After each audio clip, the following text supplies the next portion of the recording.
Welcome to Kautilya, Group 1 main examinations pattern.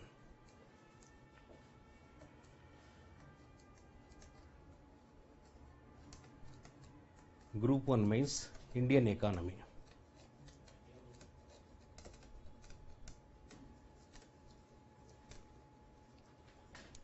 భారతదేశ ఆర్థిక వ్యవస్థ. జనరల్గా గ్రూప్ 1 మెయిన్స్ ఎగ్జామినేషన్లో ఇండియన్ ఎకానమీ పేపర్ మరి చాలా ముఖ్యమైనటువంటి పేపరు. ఈ పేపర్ను మీరు ఆల్రెడీ చదివారు. అయితే ఇక్కడ ఆబ్జెక్టివ్ ఎగ్జామినేషన్ కోసం మీరు బాగా చదివారు. ఈ ఆబ్జెక్టివ్లో వచ్చినటువంటి అనేక విషయాలు మీరు జాగ్రత్తగా గుర్తుంటుంది కాబట్టి వాటిని దృష్టిలో ఉంచుకొని మీరు కృషి చేసినట్లయితే మెయిన్స్ ఎగ్జామినేషన్ రాయటం చాలా తేలికవుతుంది. Mains examination. సో ఇక్కడ మెయిన్స్ ఎగ్జామినేషన్లో మనకు గతంలో లాగా పరిస్థితులు లేవు, అన్ని పూర్తిగా మారిపోయాయి. మనకు మీకున్నటువంటి స్టిపులేటెడ్ టైం ఒక్కొక్క క్వశ్చన్కు యావరేజ్న 9 to 10 minutes వస్తుంది. 9 to 10 minutesలో you have to write an essay. ఒక ఎస్సే రాయడానికి మనకు యావరేజ్ మీద 9 నిమిషాల నుంచి 10 నిమిషాల మధ్య వ్యవధి ఉంటుంది. హార్డ్లీ బాగా ఎక్కువగా ఉంటే 11 minutes ఉంటుంది.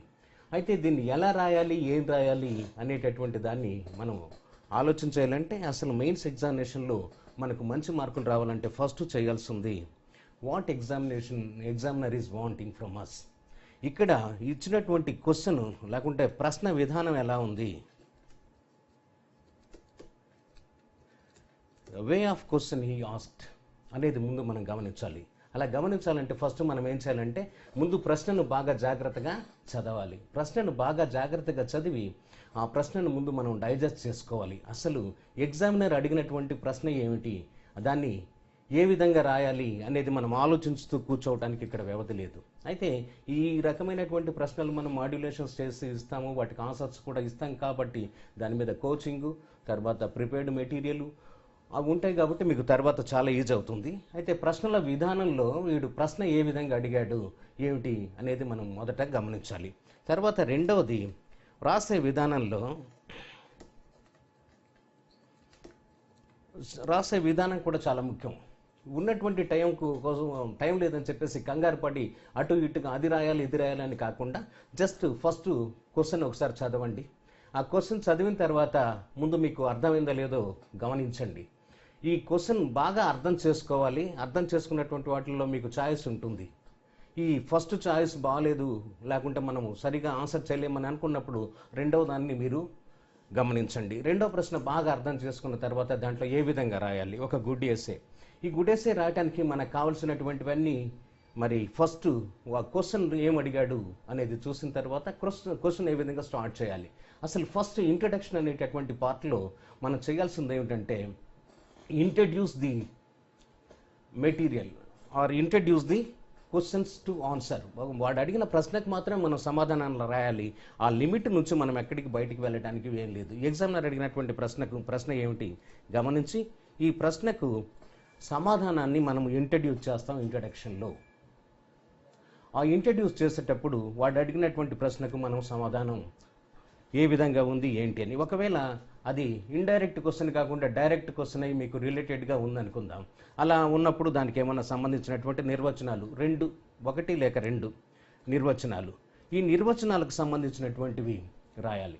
ఈ నిర్వచనాలకు సంబంధించిన తర్వాత అతను ఇంకా ఏం అడిగాడు దానికి సంబంధించినటువంటి వివరణ, ప్రస్తుతం ఉన్నటువంటి పరిస్థితులు లేకుంటే దానికి అనుబంధంగా ఉన్నటువంటి విషయాలు కూడా ఇక్కడ మనం సేకరించి రాయాలి.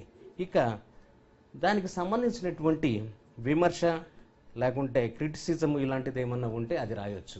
అయితే ఇక్కడ క్రిటిసిజము ఇట్లాంటివి రాసేటప్పుడు తప్పకుండా మీరు గుర్తుపెట్టుకోవాల్సింది ఏంటంటే ప్రభుత్వాన్ని విమర్శించకూడదు, లేకుంటే మరి మీరు మీ క్వశ్చన్ అనేటటువంటిది ఆపోజిట్గా యాంటీ ఆన్సర్గా ఉండకూడదు.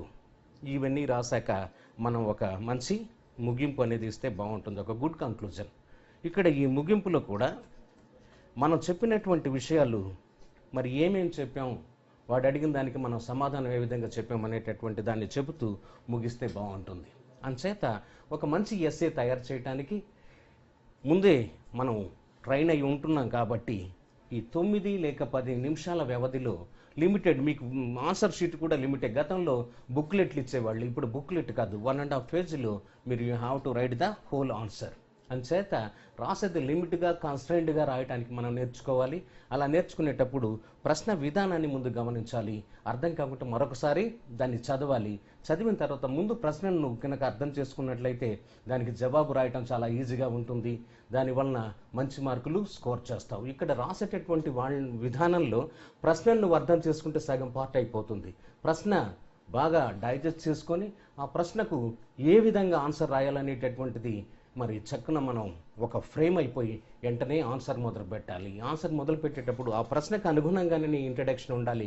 కానీ ఏదో గైడ్లోనో లేకుంటే ఎక్కడో రాసినటువంటి విధంగా కాకుండా మంచి కాన్సెప్ట్ నువ్వు అర్థం చేసుకోవాలి. ఇక ఇండియన్ ఎకానమీలోకి వెళ్ళే వరకు మనకు కొన్ని చోట్ల కొంత డేటా ఉంటుంది. ఆ డేటాను మనం ఎక్కువ డేటా రిలేటెడ్ క్వశ్చన్స్ కాకుండా మనకు సింపుల్గా కొంత డేటా ఉండి వాటికి రిలేటెడ్గా ఉన్నటువంటి ఆన్సర్స్ రాయడానికి మనం ప్రయత్నం చేస్తే మంచి మార్క్స్ వస్తాయి. మీరు కరెక్ట్గా క్వశ్చన్కు ఆన్సర్ ఫ్రేమ్ చేసుకొని దాన్ని స్టిపులేట్ టైంలో మీరు రాస్తున్నట్లయితే టైం సరిపోతుంటుంది. కొంతమంది చాలామంది అంటారు నేను అన్ని రాయగలను కానీ నాకు సరైనటువంటి సమయం సరిపోలేదు అని. అది అంతా కూడా రాంగ్ నోషన్. ముందు నువ్వు ఫ్రేమ్ చేసుకొని ఫిక్స్ అయిపోయి ఉండి ఈ ఉన్నటువంటి వ్యవధిలో ఇచ్చినటువంటి క్వశ్చన్స్కు ఆన్సర్స్ చేసేటటువంటి విధానాన్ని మనం జాగ్రత్తగా గమనిస్తే సరిపోతుంది. ఇక ఇండియన్ ఎకానమీలో ప్రధానంగా ఏమిటంటే ఆర్థిక వ్యవస్థలో సాధారణంగా ఉండేటటువంటి అంశాలు మీరు ఆబ్జెక్టివ్ టైప్లో ప్రిలిమ్స్ ఎగ్జామినేషన్ చదివినటువంటి భాగాలే దాదాపుగా ఉంటాయి. For example national income, poverty, unemployment, inflation, మరి planning, industrial policies, agriculture, industry, services sector, ఇవే ప్రధానంగా మనకు ఎకానమీలో కనిపిస్తాయి. అయితే వీటిని రాసే విధానం అనేటటువంటిది మీరు జాగ్రత్తగా గమనించి సరైన విధంగా ఆన్సర్ రాయాలి. అయితే ఇప్పుడు మనం ఆన్సర్ రాసేటప్పుడు మనకి ఇక్కడ 2 రకాల ఉంటాయి ప్రతి చాప్టర్లో. ఒకటి డైరెక్ట్గా ఉండేటటువంటి క్వశ్చన్స్. ఈ డైరెక్ట్ క్వశ్చన్స్కు ఆన్సర్ ఇవ్వడానికి మనం ఆల్రెడీ అందులో ఇచ్చినటువంటి మెటీరియల్ ఏమిటి, దానికి సంబంధించినటువంటి డెఫినేషన్స్, ఎక్స్ప్లెనేషను, మరి దాని మీద ఏమైనా క్రిటిసిజం ఉంటే అది కూడా ఒక 2-3 లైన్లలో రాస్తూ మరి దానికి విధానానికి సంబంధించినటువంటి విషయాలన్నీ కూడా నువ్వు ఫ్రేమ్ చేసి రాస్తావు. ఇక ఇండైరెక్ట్ క్వశ్చన్స్ లేకుంటే అనలిటికల్ క్వశ్చన్స్ ఉంటాయి ఇండైరెక్ట్గా. ఇక్కడ వీటిని మనం అప్లికేషన్ మెథడ్ క్వశ్చన్స్ అని అంటాము, లేకుంటే అనలిటికల్ క్వశ్చన్స్ అంటాము. వీటినే మనం ఇండైరెక్ట్ క్వశ్చన్స్గా చెప్పుకోవచ్చు. ఒకటేమో డైరెక్ట్గా ఉంటుంది, ఒకటేమో ఇండైరెక్ట్గా ఉంటుంది. అట్లాంటి క్వశ్చన్స్ రాసే విధానం మనం జాగ్రత్తగా తెలుసుకున్నట్లయితే చాలా ఈజీగా మనం మంచి మార్క్స్ సంపాదించుకునేటటువంటి ఆస్కారం ఉంది. ఉదాహరణకు మీకు ఒక క్వశ్చన్ చెప్తాను. నేషనల్ ఇన్కంలో ఒక క్వశ్చన్ చూసినట్లయితే భారతదేశ జాతీయ ఆదాయంలో సంయోగము పోకడలను వివరించండి. Explain the composition of national income and it's trends అనేటటువంటిది క్వశ్చన్. ఇక్కడ వీడేమంటున్నాడు, మనకు సంయోజనము పోకడలు వివరించండి. ఇక్కడ భారత జాతీయ ఆదాయంలో సంయోజనము పోకడలు వివరించండి అనేది మన క్వశ్చన్. ఇక్కడ నువ్వు జాతీయ ఆదాయాన్ని మొత్తాన్ని రాసుకుంటూ దానికి వచ్చినటువంటి డెఫినేషన్స్, ఎక్స్ప్లెనేషను, తర్వాత జాతీయ ఆదాయ ఇంపార్టెన్స్ రాయవలసినటువంటి అవసరము లేదు. ఇక్కడ నువ్వు జస్ట్ ఫస్ట్ ఏం రాయాలంటే what is meant by national income, అసలు జాతీయ ఆదాయం అంటే ఏంటి అనేది. జాతీయ ఆదాయం అనేది నువ్వు చదివి ఉన్నావు కాబట్టి దానికి సంబంధించినటువంటి అవగాహన నీకు పూర్తిగా ఉంటుంది. చాలా ఈజీగా నువ్వు రాయగలవు. ఇక్కడ జాతీయ ఆదాయం అంటే ఏంటి అంటే ఒక దేశంలో ఒక సంవత్సర కాలంలో ఉత్పత్తి అయిన వస్తు సేవల మొత్తాన్ని జాతీయ ఆదాయం అంటాము.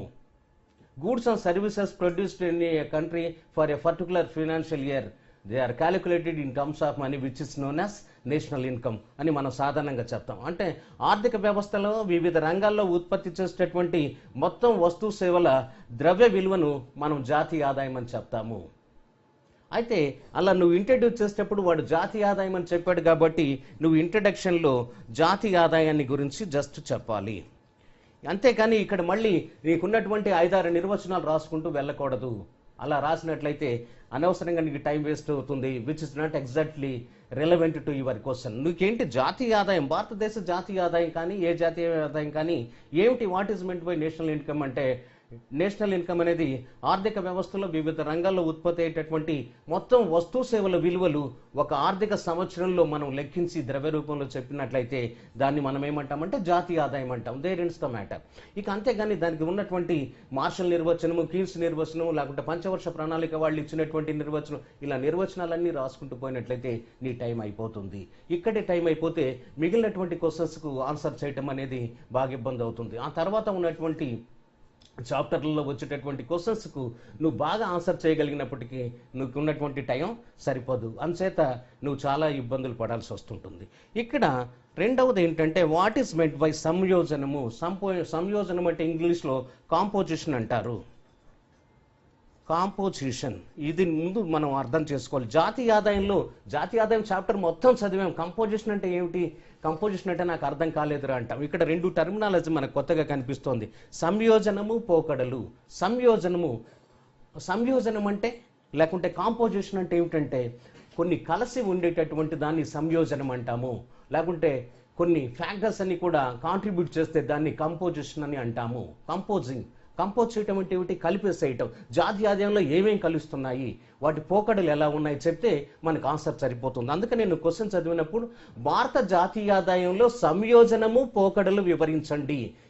దేంట్లో సంయోజనం కావాలి మనకు, జాతీయ ఆదాయంలో సంయోజనం ఎలా ఉంది ఏమిటి, ఆ సంయోజనంలో పోకడలు ఎలా ఉన్నాయి అనేటటువంటి ట్రెండ్స్ తెలుసుకుంటే చాలు. ఇక్కడ పోకడలు అంటే మనకి ఇంగ్లీష్లో ట్రెండ్స్ అంటాం. What are the present trends, ప్రస్తుతం ఉన్నటువంటి పోకడలు ఏమిటి అనేది తెలుసుకుంటే మనం మంచి ఆన్సర్ రాయొచ్చు. చూడండి, మనం వేగంగా కనుక ఆలోచిస్తే జాతీయ ఆదాయం, సంయోజనం, పోకడలు, అబ్బా ఇది డైరెక్ట్ క్వశ్చన్గా లేదు, అసలు ఈ పదాలే కొత్తగా ఉన్నాయిరా, ఎగ్జామినర్ అసలు వాడు ఎక్కడో మరి అనవసరమైన పదాలు దీంట్లో కలిపాడని కొంతమంది కన్ఫ్యూజ్ అయినటువంటి వాళ్ళు గతంలో మనకు చాలా మంది ఉన్నారు.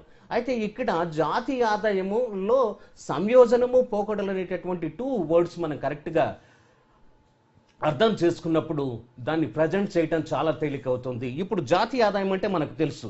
జాతీయ ఆదాయంలో సంయోజనము అంటే ఏమిటి అంటే ఇక్కడ మనకు జాతీయ ఆదాయంలో వివిధ రంగాలు కాంట్రిబ్యూట్ చేస్తున్నాయి. వివిధ రంగాలు ఇందులో కలిసి ఉన్నాయి. వివిధ రంగాల్లో వచ్చేటటువంటి ఆదాయాలే జాతీయ ఆదాయాలు. వివిధ రంగాల ఆదాయాలు అంటే ఇక్కడ వివిధ రంగాలు జాతీయ ఆదాయంలో ప్రముఖ వాటాను కలిగి ఉంటాయి. అవి కలిగి ఉన్నటువంటి వాటాలనే మనము జాతీయ ఆదాయ సంయోజనం అని అంటాము. వివిధ రంగాల ఆదాయాల వాటలు జాతీయ ఆదాయ సంయోజనము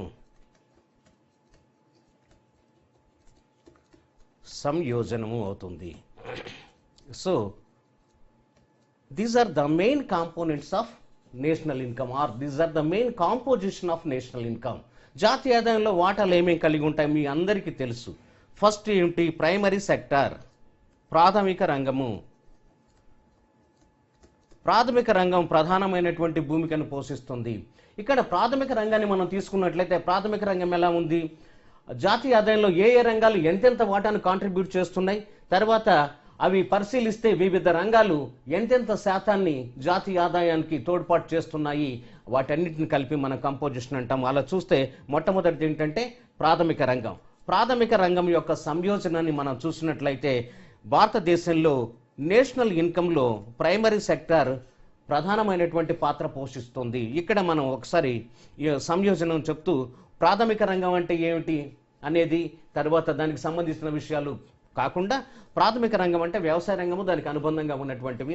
రెండవది ద్వితీయ రంగం. ఈ ద్వితీయ రంగం అంటే పరిశ్రమలు, దానికి అనుబంధంగా ఉన్నటువంటి విషయాలు ద్వితీయ రంగము. తర్వాత తృతీయ రంగము లేక సేవల రంగం. ఈ తృతీయ రంగంలో వివిధ సేవలు ఉంటాయి. వీటి కాంపోజిషన్ ఎలా ఉందో చెప్పటమే మనకు జాతీయ ఆదాయంలో ఉన్నటువంటి సంయోజనము అని చెప్తాము. ఇక దీని గురించి మనం చెప్పేటప్పుడు జాతీయ ఆదాయము మనం ఫస్ట్ నుంచి ఎలా ఉందో మనం బాగా చదువుతున్నాం.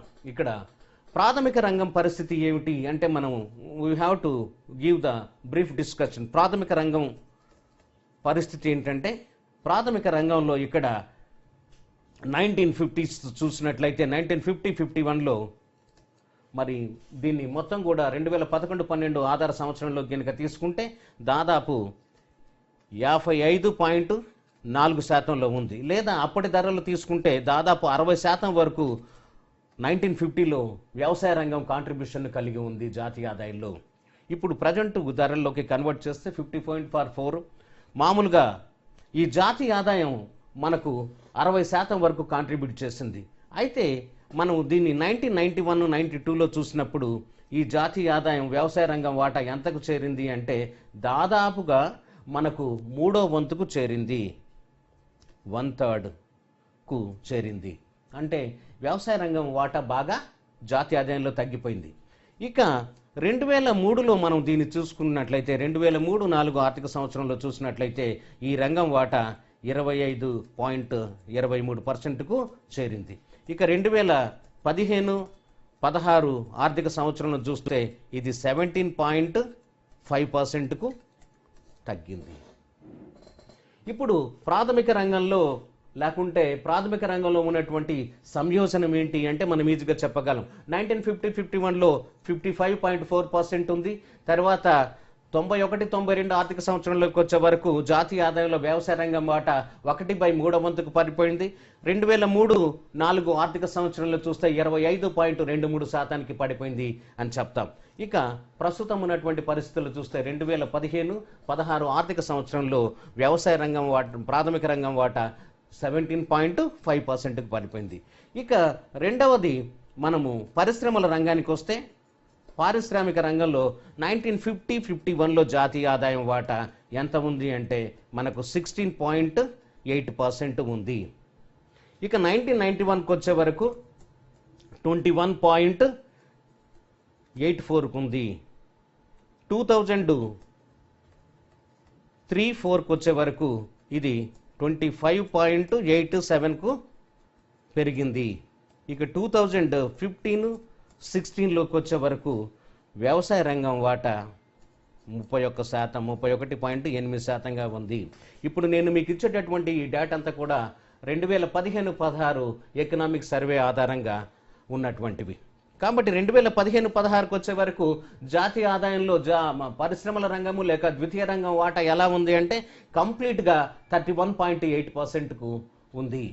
అంటే పరిశ్రమల రంగం పెరుగుతుంది, వ్యవసాయ రంగము క్షీణిస్తుంది. ఇక సేవల రంగానికి వస్తే సర్వీసెస్ సెక్టారు సేవల రంగం.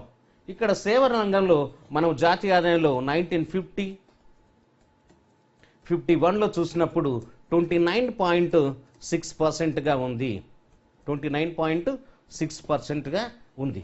అయితే మనము 1990-91కి వచ్చి చూసే వరకు ఇది కాస్త 42.89%కి పెరిగింది. ఇక 2003-04 నాటికి వచ్చే వరకు ఇది బాగా పెరుగుతూ వచ్చింది. ఈ పెరుగుదల 2015-16 సంవత్సరానికి వచ్చే వరకు 50.7%గా ఉంది. ఈ మధ్య కాలంలో కొంచెం పెరుగుతూ మళ్ళీ తగ్గుతూ వచ్చింది. ఈ విధంగా మనకు వ్యవసాయ రంగంలో, పరిశ్రమల రంగంలో, సేవల రంగంలో 3 రకాలైనటువంటి విధానాలు కనిపిస్తాయి. వీటన్నిటిని కలిపి మనం ఏమంటామంటే composition of the national income అని అంటాము. లేకుంటే జాతీయ ఆదాయంలో వివిధ రంగాలకు ఉన్నటువంటి వాటా అవి సాధించినటువంటి ఇది కనిపిస్తుంది మనకు. అయితే ఇక్కడ చూసినట్లయితే 1950-51 నుంచి 15 వరకు వ్యవసాయ రంగం బాగా తగ్గిపోయింది. వ్యవసాయ రంగము బాగా తగ్గిపోయింది. అయితే పరిశ్రమల రంగము పెరిగింది. ఇక దీంతో పాటుగా పరిశ్రమల రంగంలో ప్రగతిని చూస్తూ సేవల రంగాన్ని చూసినట్లయితే సేవల రంగము బాగా పెరిగింది. సో ఇలా వ్యవసాయ రంగంలో, పరిశ్రమల రంగంలో, సేవల రంగంలో వచ్చినటువంటి మార్పులు ప్రధానంగా మనం తీసుకున్నట్లయితే ఇవన్నీ కూడా మనము composition of the national income అని చెప్పవచ్చు. అయితే దీనికి ప్రధానమైనటువంటి విషయాలు ఏమిటి మనం ఆలోచిస్తే వ్యవసాయ రంగం క్షీణించడానికి కారణం ఏమిటంటే మొదటి నుంచి వ్యవసాయ రంగంలో అనేక రకాలైనటువంటి ఒడిదుడుకులు ఉన్నాయి. ఇప్పటికి కూడా వ్యవసాయ రంగం ప్రకృతి మీద ఆధారపడి పనిచేస్తుంది. తర్వాత మనం తీసుకున్నట్లయితే గత 115 సంవత్సరాల కాలంలో మరి ఇప్పటి వరకు వచ్చినటువంటి 4 సార్లు కాన్సిక్యూటివ్ ఇయర్స్లో మనకు వర్షపాతం లేకుండా పోయింది. అటువంటి వాటిలలో మనకి ఇటీవల కాలంలో 2014-15, 2015-16 వ్యవసాయ సంవత్సరాల్లో వర్షం బాగా తగ్గిపోయి మరి విపరీతమైనటువంటి పంట నష్టం జరిగినట్టుగా కనిపిస్తుంది. ఈ ట్రెండ్స్ అన్ని చూస్తే మనకు వ్యవసాయ రంగంలో తగ్గుదల కనిపిస్తుంది. అంతేకాకుండా మనకు 1965 ప్రాంతంలో ప్రారంభమైనటువంటి హరిత విప్లవం కారణంగా కూడా వ్యవసాయ రంగం దెబ్బతింది. ఎలాగంటే వ్యవసాయ రంగంలో కేవలము ఎక్కువగా ఉన్నటువంటి వాళ్ళు మధ్యతరగతి లేకుంటే ఎక్కువగా ఉన్నటువంటి వాళ్ళు మధ్యతరగతి లోపు ఉన్నటువంటి చిన్న రైతులు, సన్నకారు రైతులు, వ్యవసాయ కూలీలే కనిపిస్తారు. మరి ఈ వ్యవసాయ కూలీలు జనాభా పెరుగుదలతో పాటు వ్యవసాయ కూలీలు కూడా జనాభాలో పెరిగారు. వీళ్ళందరి ప్రెజర్ కూడా వచ్చి భూమి మీద పడింది. ఈ భూమి మీద పడినటువంటి ఈ ప్రెజర్ వలన వాళ్ళు వ్యవసాయ రంగంలో సరైనటువంటి వృద్ధిని సాధించలేకపోయారు. అయితే గ్రీన్ రెవల్యూషన్లో వచ్చినటువంటి ఇంపాక్ట్ ఎవరికి చేరింది అంటే భూస్వాములకు, ఉన్నతమైనటువంటి ధనిక వర్గానికి చెందినటువంటి రైతులకు మాత్రమే చేరింది. మరి ఈ రకంగా మనకు వ్యవసాయ రంగం దెబ్బతింటానికి కారణమైంది. ఇక అనేక ప్రోత్సాహకాల వలన ఆర్థిక వ్యవస్థ స్వరూపంలో కొత్త కొత్త పోకడలు వచ్చాయి. మనం ఇక్కడ పోకడలోకి వచ్చి చూస్తే ఏమిటి పోకడలు, ట్రెండ్స్ ఏంటి అంటే మనకు 1951 నుంచి 2015-16 ఆర్థిక సంవత్సరం మధ్య జరిగినటువంటివన్నీ కూడా మనం చూస్తే అవి మనకు ట్రెండ్స్గా లేకుంటే పోకడలుగా మనం చెప్పుకోవచ్చు. అనేక ప్రోత్సాహకాల వలన ఆర్థిక వ్యవస్థ నిర్మాణంలో స్వరూపంలో నూతన పోకళ్ళు చోటు చేసుకున్నాయి. ఈ నూతన మార్పులన్నీ కూడా సంభవించాయి. మరి ఆర్థిక వ్యవస్థలో వ్యవసాయ రంగం ప్రాధాన్యత బాగా తగ్గింది. ఇక్కడ పోకళ్ళలో వ్యవసాయ రంగం ప్రాధాన్యత బాగా తగ్గింది. ఇక రెండవది ఏమిటి, వ్యవసాయ రంగం ప్రాధాన్యత తగ్గింది, పారిశ్రామిక రంగంలో ప్రాధాన్యత పెరిగింది. దీనికి పారిశ్రామిక రంగంలో ప్రాధాన్యత పెరగడానికి కారణం ఏమిటి, వివిధ కాలాల్లో వచ్చినటువంటి అనేక పారిశ్రామిక విధానాలు, తర్వాత నూతన సంస్కరణలు జరిగాయి. ఈ నూతన సంస్కరణలు, పారిశ్రామిక విధానాల వలన మరి ప్రైవేటు పెట్టుబడులు పెరిగాయి. ఇక దీనివలన ఆర్థిక అభివృద్ధి చెప్పాలంటే జాతీయ ఆదాయంలో పరిశ్రమల వాటా పెరిగింది. పారిశ్రామిక రంగంలో ఎప్పుడైతే ప్రైవేట్ రంగం వాటా పెరిగిందో మరి పారిశ్రామిక రంగం బాగా ఊపందుకోవటం జరిగింది. మరి వ్యవసాయ రంగం ప్రాధాన్యత తగ్గింది, పారిశ్రామిక రంగం, సేవల రంగం వాటా కూడా బాగా పెరిగింది. సేవల రంగం ప్రాధాన్యత ఎక్కువగా పెరుగుతూ కనిపిస్తుంది. సేవల రంగం ప్రాధాన్యత మనకు ఎక్కువగా కనిపిస్తుంది. అయితే ఇక జాతీయ ఆదాయ అంచనాల్లో 93-94 తర్వాత సవరించినటువంటి అంచనాలు చూసినట్లయితే మరి ఈ ధరల్లో వచ్చినటువంటి మార్పుల వలన మనకు ఒక్కోసారి డేటా ఇదిగా కనిపిస్తుంది. ఇక్కడ మనం ఈ కొత్త సిరీస్ ఆధారంగా మనం ధరల గణాంకం చూస్తే వ్యవసాయ రంగం అంటేనేమే వ్యవసాయ రంగము, అడవులు, చేపలు, పాడి పరిశ్రమ, దానికి అనుబంధంగా ఉండేటటువంటివన్నీ కూడా మనం ప్రాథమిక రంగం అంటాము. ద్వితీయ రంగం అంటే పారిశ్రామిక రంగం ఒక్కటే కాకుండా గనులు, క్వారీలు, తయారీ రంగము, తర్వాత విద్యుత్ శక్తి, నీటిపారుదల, ఇవన్నీ కూడా మనకు పారిశ్రామిక రంగం కింద చెప్పుకుంటాం. ఇక మూడవది సేవల రంగం అంటే ఏమిటంటే, సేవలు అంటే నిర్మాణము, హోటళ్ళు, రవాణా, బీమా సౌకర్యాలు, బ్యాంకులు, ఇట్లాంటివి అన్నీ కూడా మనకు సేవల రంగంలో వస్తాయి. మరి ఈ పోకడలని మనం చూసినట్లయితే వ్యవసాయ రంగం బాగా తగ్గిపోయింది, పారిశ్రామిక రంగం మధ్యస్థంగా పెరిగింది, సేవల రంగం గణనీయంగా పెరిగింది. దీనికి ప్రధాన కారణం ఏమిటంటే మరి కొన్ని సేవలు బాగా ప్రధానమైనటువంటి పాత్రను పోషించటమే. ఇక వ్యవసాయ రంగంలో స్థూల జాతీయోత్పత్తి పెరుగుదల క్రమంగా కనిపిస్తుంది. స్థూల జాతీయోత్పత్తి బాగా పెరుగుతూ కనిపించింది. అయితే జాతీయోత్పత్తి పెరిగినంత రేషియోలో మనకు తలసరి ఆదాయం పెరగకపోవడానికి కారణం ఏమిటి? మనకి ఇక్కడ ప్రొఫెసర్ రాజకృష్ణ ఏమంటాడంటే, ఫస్ట్ 1980 వరకు ఉన్నటువంటి పెరుగుదల బాగా తక్కువగా ఉంది, 3% లోపుగా కనిపిస్తుంది. 1981 నుంచి 2011 వరకు చూసినట్లయితే జాతీయ ఆదాయం పెరుగుదల 5% అబవ్ ఉంది. మరి ఇక్కడ హిందూ అభివృద్ధి అనేటటువంటి భావనతో వ్యంగ్యంగా ప్రొఫెసర్ రాజకృష్ణ భారతదేశ ఆర్థిక అభివృద్ధిని ఇచ్చేయటం జరిగింది. అయితే ఇక్కడ జాతీయ ఆదాయం పెరుగుతుంది, జాతీయ ఆదాయం పెరిగిన రేషియోలో తలసరి ఆదాయం పెరగటం లేదు. ఇలా పెరగకపోవడానికి కారణం ఏమిటంటే జనాభా పెరుగుదలే. కాబట్టి ఈ విధమైనటువంటి ట్రెండ్లన్నీ కూడా జాతీయ ఆదాయ భావనలు మనకు చోటు చేసుకోవటం జరిగింది. ఇక పారిశ్రామిక రంగం పనితీరును చూస్తే కొన్ని చోట్ల మనకు నిలకడగా ఉన్నట్టు కనిపిస్తోంది. నిలకడగా ఉంటే మొత్తం జాతీయ ఆదాయంలో పారిశ్రామిక రంగము స్థూల జాతీయోత్పత్తుల వాటా దాదాపుగా మనకు 20%, 25% మధ్యలో కలుస్తూ కనిపిస్తుంటుంది. ఇక స్థిరమైనటువంటి వృద్ధిలోనే పరిశ్రమలు ఉన్నాయి కాబట్టి పారిశ్రామిక రంగం అంత ఇబ్బంది పడవలసినటువంటి అవసరం లేదు. అయితే సాంకేతిక పరిజ్ఞానము, అభివృద్ధి పోకడలు, రవాణా రంగము, బీమా రంగము, బ్యాంకు, సమాచార వ్యవస్థ, ఇన్ఫర్మేషన్ టెక్నాలజీ ఇటువంటి రంగాలన్నీ బాగా అభివృద్ధి చెందాక సేవల రంగం బాగా పెరిగిపోయింది. ఇలా సేవల రంగం పెరిగిపోయి జాతీయ ఆదాయంలో సేవల రంగం ప్రాధాన్యత బాగా పెరిగింది, వ్యవసాయ రంగం ప్రాధాన్యత బాగా తగ్గిపోవటం జరిగింది. ఈ విధంగా మనం కాంపోజిషను ట్రెండ్స్ను రాస్తే సరిపోతుంది. అయితే ఇక్కడ మనం చక్కగా ముగించేటప్పుడు ఏంటంటే భారతదేశ జాతీయ ఆదాయంలో సంయోజనం పోకడలు వలన ఆర్థిక రంగంలో వివిధ రకాలైనటువంటి ఏ రంగంలో ఎంత వాటా ఉంది, ఏ రంగంలో ఏ విధమైనటువంటి మార్పులు వచ్చాయి అనేటటువంటి విషయాలను మనం వివరిస్తూ వాటి ప్రాధాన్యతలు పోకడలను వివరించాము. తర్వాత ఆర్థిక వ్యవస్థలో వ్యవసాయ రంగం పరిస్థితులు ఎలా ఉన్నాయి, పరిశ్రమల పరిస్థితులు ఎలా ఉన్నాయి, సేవల రంగం ఎలా ఉన్నాయి, వాటి అభివృద్ధి లేకుంటే వెనకబడినట్టయితే వెనకబాటుతనము, వాటి తీరుతెన్నులన్నీ కూడా మనం ఇక్కడ ఇవ్వటం జరిగింది. అయితే ఆర్థిక వ్యవస్థలో వ్యవసాయ రంగం, పరిశ్రమల రంగము, సేవల రంగంలో ఆదాయంతో జాతీయ ఆదాయం సంయోజనం అవుతుంది. ఆ సంయోజనం వలన వచ్చినటువంటి మార్పులన్నీ కూడా వివరించాము.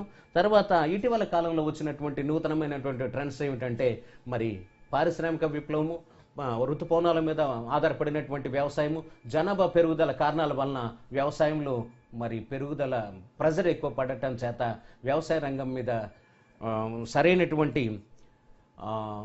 పరపతి సౌకర్యాలు లేకపోవడం వలన ఇటువంటి కారణాల వలన మనకు వ్యవసాయ రంగం అంతగా అభివృద్ధి చెందినట్టుగా కనపడదు. సో ఈ విషయాలన్నీ మనం దృష్టిలో పెట్టుకొని మంచి ఎస్ఏని ఒకటి తయారు చేయవచ్చు. ఇక్కడ ఒక గూటి ఎస్ఏ తయారు చేయడానికి ఇప్పుడు మనం చెప్పినటువంటి క్వశ్చన్కు నేను కొన్ని సినాప్సిస్ మీకు ఇస్తాను. మన క్వశ్చన్ ఏమిటి ఇక్కడ? జాతీయ ఆదాయం, భారతదేశ జాతీయ ఆదాయంలో సంయోజనము పోకడలను వివరించండి అనేది question. In the Indian context explain the composition of national income. First మనం ఏం రాసాము? ఇంట్రడక్షన్ రాసాము, ఇంట్రడక్షన్ డిస్కస్ చేసాము. ఇంట్రడక్షన్లో జాతీయ ఆదాయం అంటే ఏమిటో రాసాం. తర్వాత జాతీయ ఆదాయ పరిస్థితులు మనం రాస్తాము. తర్వాత ఇక్కడ ఇది కూడా రాస్తాను, జాతీయ ఆదాయం అంటే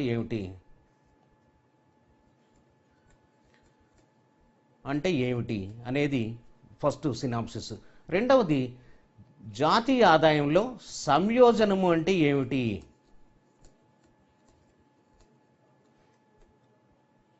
ఇక నాలుగవది జాతీయ ఆదాయంలో ఉండేటటువంటి ప్రధాన రంగాలు ఏమిటి,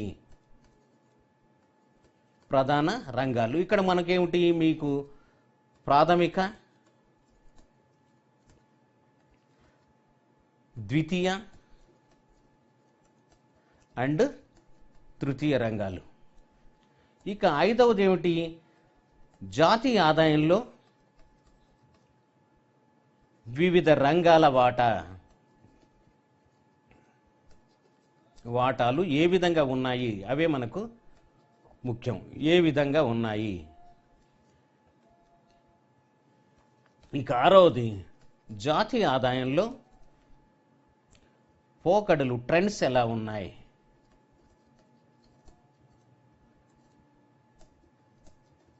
ఇవన్నీ రాసిన తర్వాత ఒక మంచి కంక్లూజన్ రాస్తే సరిపోతుంది.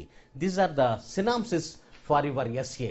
సో కాబట్టి ఈ విధంగా మనం జాతీయ ఆదాయాన్ని తీసుకున్నట్లయితే జాతీయ ఆదాయంలో కాంపోజిషన్ అండ్ ట్రెండ్స్ మీద ఇలా ఇండైరెక్ట్ ఎస్ఏ అడగొచ్చు.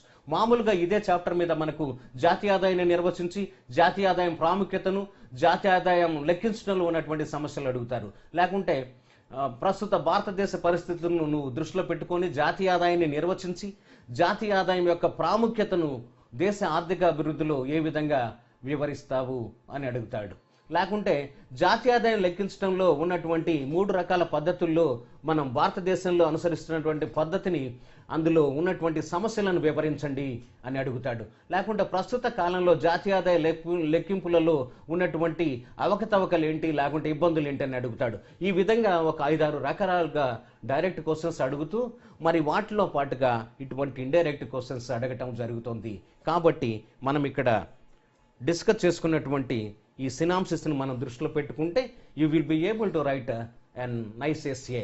సో ఇది మరి అటు వైపు టైం స్టిపులేషన్ మనకి ఈజీగా ఉంటుంది. రెండవది వచ్చేసి మనం వాడు చెప్పదలుచుకున్న దానికి మనం కరెక్ట్గా ఆన్సర్ చెప్పినట్టుగా ఉంటుంది. ఈ విధంగా ఉన్నట్లయితే తప్పకుండా నువ్వు ఒక మంచి గుడ్ ర్యాంకర్గా మెయిన్స్లో క్వాలిఫై అవుతావు. సో ఆ విధంగా మనం ఎస్ఏను ఫ్రేమ్ చేసుకొని ప్రజెంట్ చేయవలసి ఉంటుంది. Thank you very much.